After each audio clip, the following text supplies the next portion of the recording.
Hi everyone, it's Meg, and today I'm going to show you the bookish purchases I made in the month of January. This is not technically solo book haul. I did buy some other things in places, maybe not a ton of other things, but I did get some other stuff. So I want to show that as well as the books I purchased. I was asked to maybe also describe what the books are about that I did buy, and I want to preface this video with, yes, I buy the books because I do want to read them at some point, of course. But when I am shopping for books, if something catches my eye that I'm not familiar with and I read the back and it sounds good, that's why I bought it. And I might not remember exactly the plot that drew me in. I just know that at the time, that's what I wanted, that's what I bought. So some of these are gonna fall into that category. I did make some notes for myself, so I might reference those from time to time, but it's not very genuine to me for my personality to sort of read off of a piece of paper to tell people what something is about. I'm a chatter, I go off on tangents. With that being said, I will try to give as much detail as I can where I can, and otherwise, it's just a lot of vibes, man. It just is. It just is. It's always going to be. So if you like that, I hope you'll stick around and watch all of the weird videos that I make. But if you're looking for a ton of detail, there are other creators that are going to provide that for you. For me, I'm just looking to have a good time. So let's start it off with a trip to Sundog Books, which is actually located in Seaside, Florida. It is on a stretch of beach called 30A. And there's a lot of small little towns along this strip called 30A. Seaside is one of them. There's another bookshop in that area called, I think it's Lantern Books. We went in there. It's fine. It wasn't quite my vibe, and it was very crowded, so I didn't feel like I could move around very much. I didn't end up picking up anything in there, but Sundog Books. This place has been around, I think, since '86, and it's just one of those shops that you feel good when you walk in there. You just feel good and happy, or at least I do. There are books stacked upon books, books in front of other rows of books. You could just tell it is for book lovers by book lovers. So the first thing I did get in there actually was a sweatshirt. I went a little crazy and got like this gigantic one for myself. It does say Sundog Books, Seaside, Florida. It might say the year on it. I thought it did. Oh yeah, Inside the Sun. I'm not sure if you'll be able to see it, but it does say like 1986. And it's got the little Poochie on there, which I love. So probably not the best vision of that. That is like the softest, coziest sweatshirt. And like I said, I didn't realize what size I was getting, unfortunately. So it's kind of a dress, but no problems. Love it. The second thing I got in there, will this show up? This is a little sticker, and it's 3 dachshunds stacked on top of each other. If you don't know, I have 2 dachshunds, and I don't know if it's a dachshund thing, but when you own dachshunds, it's like people give you dachshund stuff. You're always hunting for dachshund stuff. So all that to say, I couldn't pass up the little dachshund sticker. The first book I got in there of 3 is The Clocks by Agatha Christie. This is in the Hercule Poirot series of her mysteries. And I believe this is about a young stenographer who is called out to a house of an old blind lady. But when she gets there, she finds like a dead middle-aged man, and he's surrounded by clocks. And the woman who owns the home, she assures her that she did not call for the young stenographer. What was her name? Sheila. She's like, I did not call for anyone, and I did not specifically ask for Sheila because I didn't call. And I don't own all of these clocks that they're telling her are surrounding this dead man. So it sounded interesting. I love Agatha Christie, and I think because she was such a prolific writer and there's so many of her stories, I will probably just continue to collect them throughout my lifetime. Slowly but surely, I'll read them out of order. The other thing about Sundog, they gave me, let's see if it'll show up, they gave me one of their sweet little bookmarks in each of the books I bought. Also, they're a really good follow on Instagram. I just highly recommend them. I love places like this. It's not stuffy. It's not awkward. It's just really good. Next in there, another bookmark. I got Northwoods. I've seen this around everywhere, and I think it says 2023. Yeah, it's one of the New York Times best books of 2023. They're 10 best books. And from what I can tell, this is a story about a house and how the house's inhabitants change, live their lives, like the people and non-people. It also says there's non-humans in this, how they go through their life, live, how they're remembered beyond their lives in this house over several centuries. I want to say it's like 500 years or something like that. So I also believe like this panther that we see on the cover is one of those characters. I don't know how that's going to work out. Again, this is one that I had seen, I was aware of going around for the past couple of years. But for me, I never picked it up, obviously, until now. And I read the back, I thought, sure, and here we are. So we'll see when that gets read. Next up is Wildwood. This is a young reader. It might just be kids. I don't even think it's middle grade. I'm not sure. It just says HarperCollins Children's. But this is about Prue McKeel. And Prue's brother is kidnapped by crows. So Prue has to go into this forbidden, it's called the Forbidden Impassable Wilderness, which is a dangerous magical forest. And Prue finds herself wrapped up in a war between the inhabitants of this forest while she's searching for her brother. This book is an absolute chunk. It is really big. It has deckled edges. I love deckled edges. It's quite large. It is, like I said, kind of children's, so you'd probably get through it pretty quickly. But there are drawings, illustrations, little bits of artwork. Like it looks like these are some fox soldiers or something. I don't know. It just spoke to me. Oh, this was one of my favorite pictures. So it looks like, if you can tell, these are like bird cages suspended from a tree. And then there is like these, can I get my finger over there? These like groups of people down below. I don't know what that's about, but are they putting people in bird cages in these trees? It seems cool. It seems like something I totally would have read as a kid. And I have no qualms about reading younger age group books. So bring it on. That's everything I got at Sundog. Next up, I did order 2 books from Barnes & Noble when they had their half off hardcover sale. They never ended up coming. I'm having some USPS Barnes & Noble specific problems. Anyway, I did have to reorder them, and so I did eventually get them. But the first is The Familiar by Leigh Bardugo. I believe this is very different from Leigh Bardugo's other work. But primarily we are following a scullery maid, which I think is just a kitchen maid, in, it's like 15th century Spain. This is Spanish Golden Age. And she works for a family that has seen better times. They're kind of falling down the rungs of society. They don't have a lot of money and they don't have a lot of influence anymore, but they're still, you know, sort of one of those families. They have a name. So anyhow, she uses magic to get by, and I think the family she works for sort of discovers this, and they think they can use her magic to improve their position in society. And somehow the king finds out, maybe, and so she joins his court. I'm not 100% sure. That's what I've heard about it. That's what I read about it.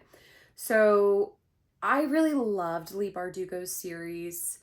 It's still in process. It's not complete, but the Ninth House. And so I figured I would give other things a try. I'm hesitant with YA, and I know she has other YA series, and I'm not ready for that. But this was good. It has these beautiful black sprayed edges.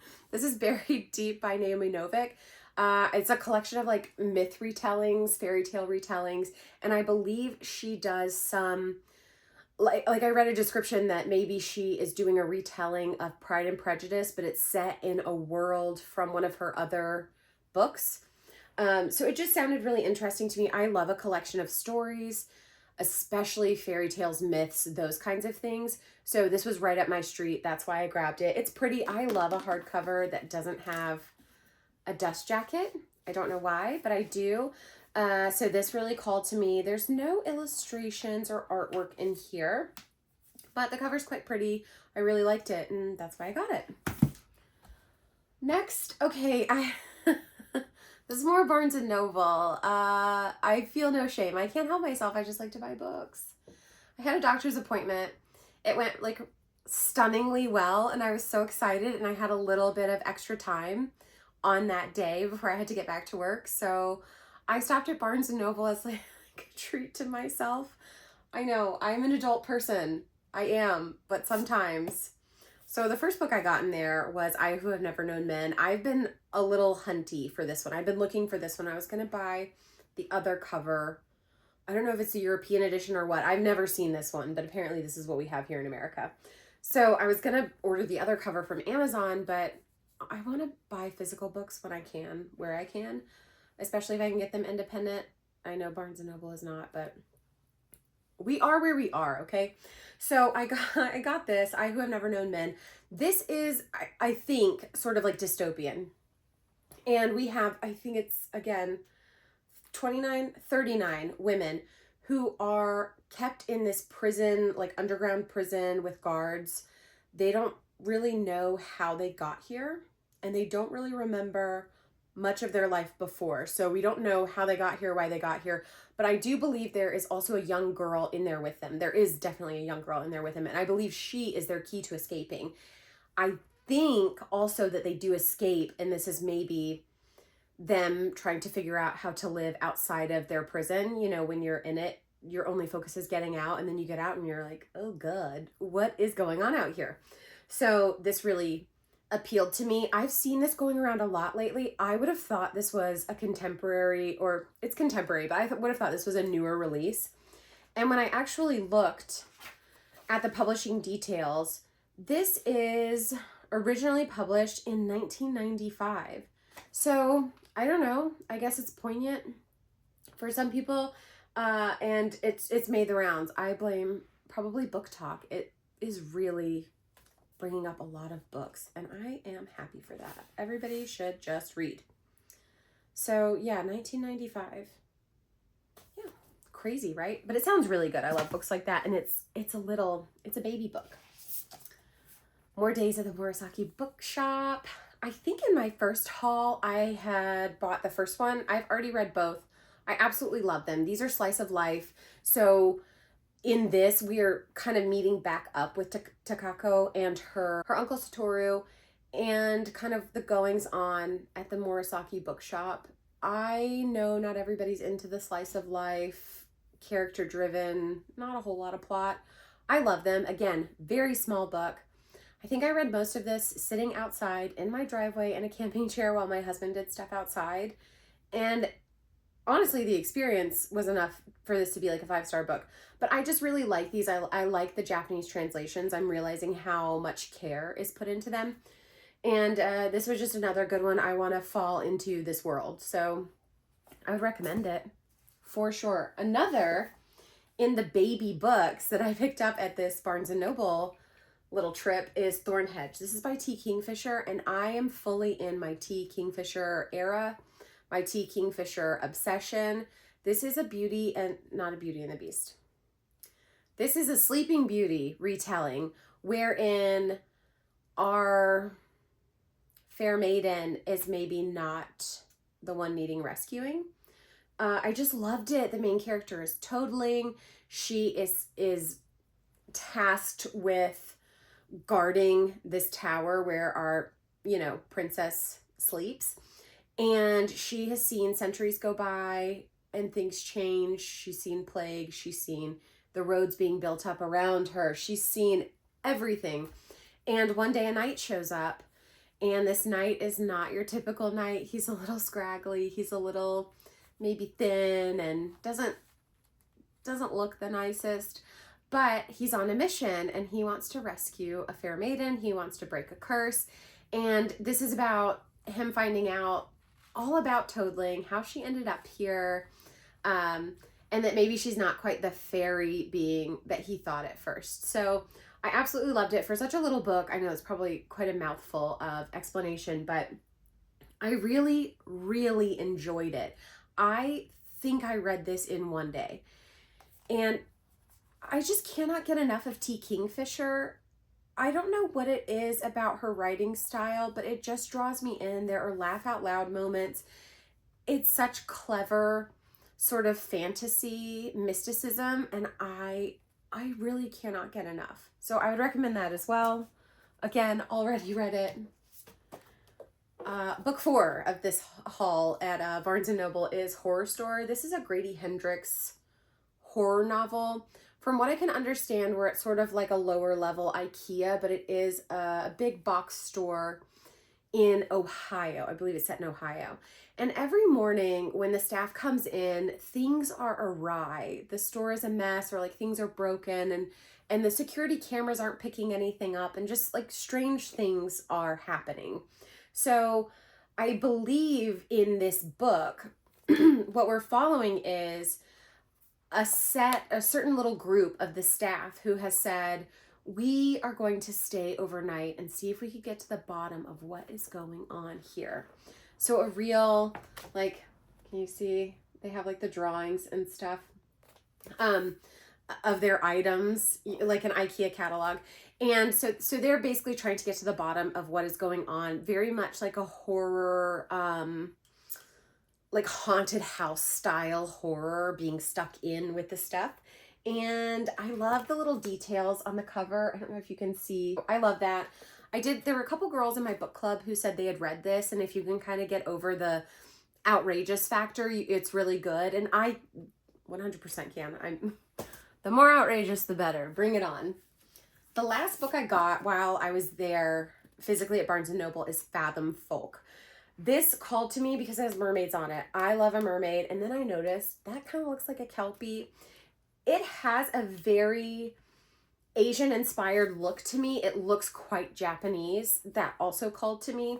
And so I think what we have here is this society wherein humans reign supreme, and they look down upon the Fathom folk who live in the waters. So you have sirens, mermaids, kelpies, and I believe they mention kappa. And kappas are from Japanese legend. Another thing about me, I love some river monsters, okay? Jeremy Wade is like my celebrity who I would want to have lunch with, okay? And I know from him a little bit about kappas, so that really stood out to me as well, because it's not something you hear about a ton. So I believe we have this like half siren who is part of the guard. She's having a hard time getting respect from her human colleagues, and she's really, her main goal is to bring up the position of her Fathom folk friends, family, you know, her fellow Fathoms. So it sounded good. I believe this is actually part of a series, and book 2 is either coming out very soon or has come out. I'm not 100% sure, but again, never heard of this. It caught my eye. It seems to be, you know, a fantasy, your typical fantasy. So I'm excited for that. I love mermaids. This is A Study in Drowning by Ava Reed. I believe this is also considered YA or maybe like new adult.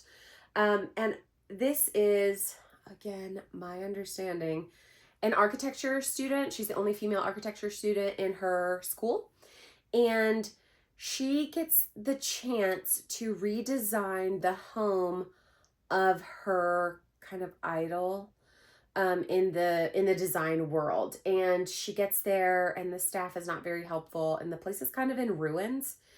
And I don't know what happens from there. Again, kind of thought this was a standalone. No, it turns out there's a second book. It is not out yet, I believe. But I do think it is just going to be that duology. So soon you could have both. But it just spoke to me. I don't know. And it's YA. I don't know if I'm even going to like it. But it's pretty. I also got this at Target. I don't even really want to talk about this book. I pre-ordered it from Barnes & Noble in October. It was delivered, but the box that was delivered was just an empty box. Legitimately just an empty box. And they offered to resend it, but after all the issues I had with the hardcover sale items, I just kind of wanted my money back, and I had already seen that my Target had the same. This is just the deluxe edition. It's not the Target special artwork edition, which a little bit of drama about that. Apparently it's not even original artwork in the Target version. So all of that to say, this was going to be, or is still right now in my friend's Fable book club book of the month. And I haven't read it. I don't know if I'm going to read it. This, for anyone who's not familiar, this is Onyx Storm, book 3 in the Empyrean series by Rebecca Yarros. Book 1 is Fourth Wing. Book 2 is Iron Flame. And this is book 3, highly anticipated. I have no desire to read it right now. I have no interest in it right now. I'm not sure if I'm even going to finish the series. But I have it now, so maybe, I don't know, I hope this feeling wears off, because I do not, deep in my Virgo soul, do not want to just quit a series. For me, there's just like this mental block with it that I'm just not even interested anymore at this point. Sorry. All right, I did make a thrift books order as well in January. There were a couple of books that I saw when I was in Sundog that spoke to me or kind of caught my interest, but I tend to prefer paperbacks, especially for most of my books. When you have, like, you know, this just came out, special edition, whatever, or something like this with the sprayed edges, no problem. I'm not anti hardcover, but I do prefer a paperback. So there was this book specifically, Dogs and Monsters by Mark Haddon. I had seen in there, and they only had it in a hardcover. Also price, I mean, $30 for like a little hardcover book is hard for me to swallow.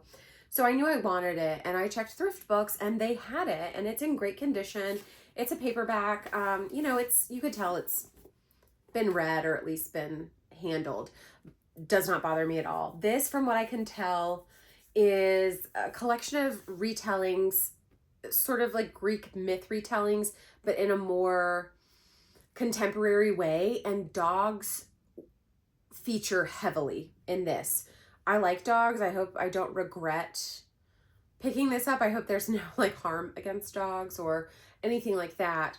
But something about it caught my eye. I think the cover definitely caught my eye. And then when I did read the synopsis, I thought that sounds like something I would be interested in. So here we are. I found it on thrift books. I love thrift books. Don't sleep on thrift books, y'all. They have some really good stuff. Another one is The Strings of Murder.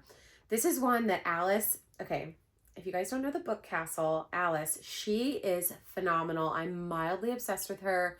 Want to go to Norway and just like talk about books with her all day. But this is one that I heard about from her.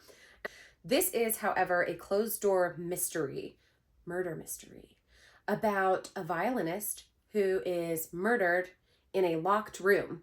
His maid swears that there were more musicians, or more instruments being played, basically, before his death, but no one's there. There's no way in, no way out. So we have this detective who is sort of on the case, but they have a new boss, and their new boss kind of feeds into the occult of, was something occult to blame for this crime? And, you know, the detective is like, I don't believe in that crap. But when no other answers seem to present themselves, maybe he's going to start believing in the occult too. I don't know, but the way Alice talked about it made me have to have it. And I really do love Alice. She turned me on to T. Kingfisher, so I blame her for my obsession and thank her at the same time for it. If you don't know Alice, please just go check her out. She has the nicest way of speaking about books. She has a beautiful aesthetic. I swear she's got to be some sort of like witch or something. She's just stunning. I got The Hobbit too from Thrift Books, and I wanted this version specifically, and I ordered the in very good condition format. When it came, I noticed that the dust jacket it's in pretty rough shape. It's torn in many places, and it's just like, you could see here, like it's been used, and it makes me sound like such a purist or something, or really uptight. I'm not. I just wanted one that's in really good condition, because I know on my shelves it's going to get this kind of wear and tear. So I need it to start out as pristine as possible, because I'm probably going to put it through its paces. And when I get something like this, it really concerns me that I'm just going to destroy it. And I know I said I like the hardcovers that come without dust jackets, but for me, the dust jacket is this version. Like, this is fine. It's fine. But the dust jacket is what does it for me. I mean, like, I'm sure everyone has seen this version. It's very beautiful. And so I reached out to Thrift Books. Their customer service is amazing. Like, they are Johnny on the spot. They will respond to you right away. They did tell me that this was like the incorrect version. They did not mean to send one in this condition, but because I already had it, they refunded it and they asked that I not send it back. I think maybe it's cost prohibitive. I don't know. And I feel really bad about keeping a book that I didn't pay for. But this is The Hobbit. If you don't know, it's about Bilbo Baggins. We're first introduced to Bilbo, Gollum, and Gandalf in this. And then we also have Smaug the Magnificent. I believe that's his name. And he's a dragon and he's not very nice. So I've never read this in its entirety as an adult. And I've been wanting a copy. And the paperbacks, like the modern paperbacks, are so boring, which brought me to this version. So there's The Hobbit. Okay, moving right along. There were a lot of books this month. I have no shame. This is what I spend my money on. So next up, where did we go? There's an all romance bookstore here in Atlanta called All the Tropes. And my husband is the sweetest person alive on this earth. We were in the area of town where this bookstore is at some point in January, a few weeks ago. And he had said, hey, isn't there a bookstore around here that you've been wanting to go to? Like, put it in the GPS, let's go. I was shocked. I am smitten. He is the cutest. While we were there, I could not pass up some books. So I did buy a few. That place, if you're in the Atlanta area or you're going to be and you're interested in independent bookstores, it is really the cutest little store. It's a little dark, has like a little bit of a gothic vibe to it. Beautiful. They have loads of products made by local artists, earrings, mugs. They have their own sweatshirts that are really cute. I want to get one, but I can't decide if I want the purple one or the green one yet. So like, it'll happen at some point.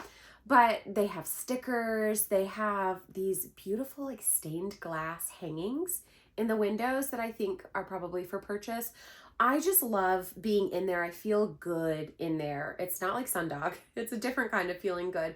The owner's really friendly and they have some super exciting events. Like, we just went to a Bryn Weaver event. They had Bryn freaking Weaver do a Q&A. We got signed books. Like, the signed book was our ticket in. And they had a photo line, so we got to actually meet and take a photo with Bryn Weaver. Anyway, I gush. It was amazing. But this is about my first trip there. The first book that stood out to me was Once Smitten, Twice Shy. I'm laughing because I do this to myself. This is book 3 in the Wilmot Sisters series. Never heard of it, didn't know about it. But this was a new release and it looked really cute. And I read the back and it sounded also cute. And I had no idea that this was part of a series. I'm hoping they're sort of interconnected standalones as they are sisters and that I won't need to read those other two to build on this one. I probably will anyway because I have problems.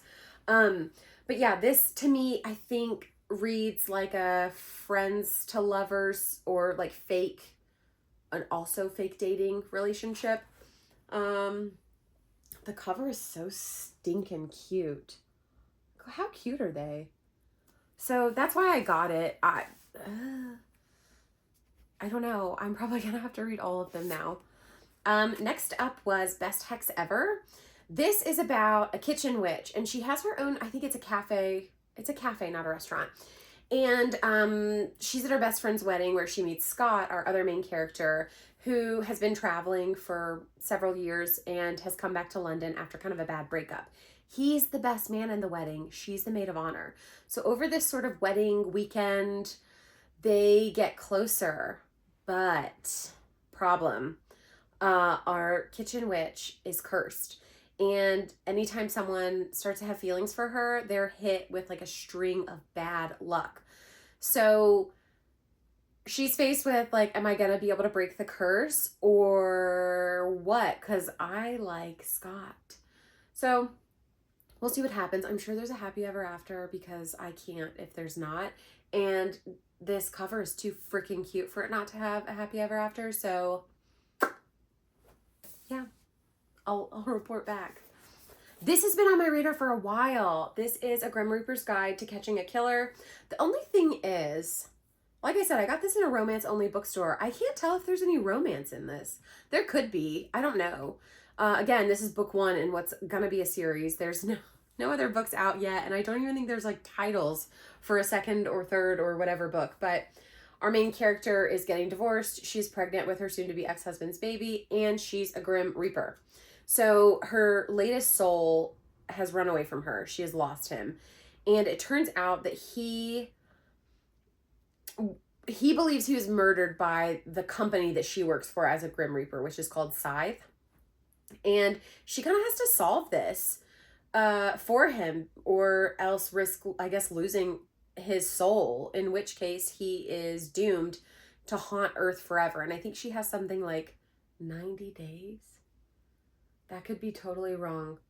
45 days, a half-life, if you will. She has 45 days to figure this out, or he's going to be stuck haunting the Earth for like the rest of his existence. And that's a bummer. This had been on my radar for a while. I don't think you can look at this cover and not be interested in this book. And I had avoided it. And when I saw it in there, I just thought, now is the time. I'm supporting independent businesses and local, shop local. Now, this is a complete juxtaposition because I have a few books from Amazon. Somebody on Instagram sent me a video of books about ghosts or something like that, and almost every single one of them sounded interesting to me. So this is Ghost by Edith Wharton, and it is a collection of ghost stories. My understanding, though, is that instead of horror, this is supposed to be like kind of spine-tingling and not like terrifying. So again, I like collections of stories. I love horror, and it's like so pretty. So that's why I got that one. Watership Down. Guys, I don't think I've ever read this. I didn't have to read it for school. This is the 50th anniversary edition. It's really quite pretty. Let me see if it will. Yeah, like the color, our little bunnies. Super nice. So if you don't know, this is about a group of rabbits who are losing their warren to human I don't want to say invasion. It's just humans like doing human shit. And, you know, the rabbits are losing their home because of it, because the humans want to, like, I don't know, develop condos or something. So this story is about our main character and his brother, who sort of lead the group away. And their journey is fraught with, you know, again, like humans doing human stuff and getting in the way. There's predators, and they are making their way to Watership Down, which is supposed to be just like perfect paradise. I don't know if it ends up being that way. It makes me feel kind of ignorant that I've never read this book, and it's such a classic, and I feel like people make references of like Watership Down-esque things, and I wouldn't know what they're about. So anyway, Madeline Miller does the introduction, and that's enough to sell me on anything. I hope it's good. I hope I like it. I hope it's not one of those classics that, you know, everybody talks about and then I read it and I'm like, pfft. But it's gorgeous. I think I'll like it. I love animals in stories. I love animals. Another from Amazon is The Lantern of Lost Memories. This is a hardcover again, but this is a translation. I believe it is Japanese translation again. I'm a little obsessed with those. I'm having a moment with them. And this is about a man who has a photo studio, and in the back of his photo studio, there's a room where souls come after they've died. And the man creates like a movie of their life, and they can go back based on pictures. I'm thinking not video, but like images. And so he offers them the chance to go back in time to take a photo of a certain moment that they want to hold close to them as they, you know, transition into the afterlife. It sounded interesting. The cover again is stunning. And I'm just having a moment with these translations. I don't know if it's Japanese writers specifically that just write so beautifully, or if it is the care and time that is put into the translation part of it. But I just cannot get enough of them right now. It's like T. Kingfisher and Japanese translations are really only being interrupted by all the pre-orders I have coming at me. So this is kind of all I want to read right now. I'm really looking forward to it. Hopefully I'll get to it soon and I'll be able to tell you about it as well. In the vein of Japanese translations is Strange Pictures. I was looking for a specific version of a specific book and I found it on Blackwell's. And while I was on there, I noticed this in another book. So the one I was looking for is actually not even out yet. It'll come in March. And, but while I was there, the prices are great on Blackwell's. I think this was like $12, and I know here this would be an $18 to $20 paperback. So super impressed with the prices, had to grab a couple of things. This is also a Japanese author, but I believe this author, Uketsu, is a YouTube star as well. He wears a mask. I don't think we know what he looks like at all. I think that's part of his, like, I don't know, enigmatic personality. And this is a book called Strange Pictures. It is a horror, and it is about, or it is formed around these 9 sort of innocuous images and how they all connect to these different crimes, or to this one crime, and how they connect it in different ways. Again, not 1,000% sure if that's the best description I could give, but that's the understanding I have of it, and that is what drew me to it. So there are images in here. It is described as chilling and scary, but I do love a horror, so I'm not too scared of it. This, on the cover, it actually says the chilling Japanese mystery sensation. So maybe it is more thrillery than horror. I don't know, but the cover is, again, stunning. I need a new word. It's gorgeous. It's beautiful. It's very eye-catching, and I look forward to reading it one day. The other book I got at Blackwell's was Ancient Sorceries by Algernon Blackwood. Didn't know a ton about this, but the description sounded good to me, and the only real description I can get into without like just reading straight off the back of the book or something like that is that this is Algernon Blackwood's collection of his weirdest ghost stories, or his weirdest stories. I don't know that they're all ghost stories, but it just sounded really good to me. And I think Algernon Blackwood is inspiration for a lot of other contemporary writers that I do love. So that was a big draw for me as well. And this is a Penguin edition. It is published under the division Weird Fiction. Again, love that. And I believe this is just 5 stories in here. But yeah, this is Penguin Random House UK's version. I don't know if there's an American version that looks different, but this one's beautiful. It's a very matte, like papery cover, not that glossy sort of magazine cover. And it just sounded great. So I'm interested to see how much I like this, because Algernon Blackwood actually sounds like someone I would enjoy reading more of. Not that I need to add more books to my TBR, but I don't know, it sounds kind of good. The final book that I bought in the month of January is called The Dinosaur Artist. This is nonfiction. It took me a long time to figure that out, because I did, in fact, buy this at TJ Maxx.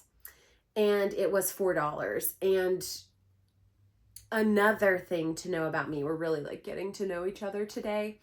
I love dinosaurs. I like dinosaurs, the moon, mermaids, and books and wiener dogs, apparently. The list goes on. I like stuff. Dinosaurs are a really big one. And it sounded well, it looked interesting to me. Let me not lie to you. It looked interesting to me. I read the synopsis on the inside cover probably 2 or 3 times while we were in the TJ Maxx and couldn't tell you what it was about. Came home, looked into it a little bit more. And from what I can tell, this is a story of this is a true story, of a fossil collector who came into possession of a Tyrannosaur skeleton. It was not a Tyrannosaurus Rex. Let me see if I can tell you what it really was.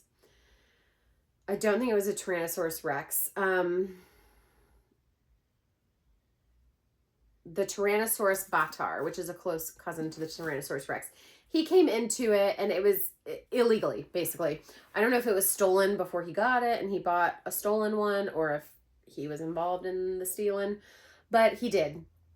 And I think this just talks about the fossil collecting industry, the, crime that it can be fraught with. That could be an overgeneralization. But it's a dinosaur book and it was only $4. So hopefully I'll love it. I do tend to like more of the science nonfiction. I love Mary Roach and authors like that who do these sort of sciencey nonfiction. And this adds like a layer of crime in there as well. So super excited. I think that will be great. I think this is a wild haul. I think this is a wild collection of books to add to my already large collection of books.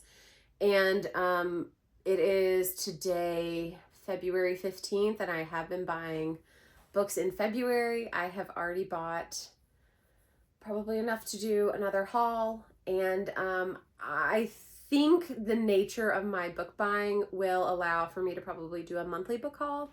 So if you like these, I do hope you'll come back for them. I love filming them. I love buying books. I love reading books. I like talking about the books that I bought and read. So this is like everything for me. If you like it, cool. Come back. Maybe we can hang out. I don't know. Thank you. Bye.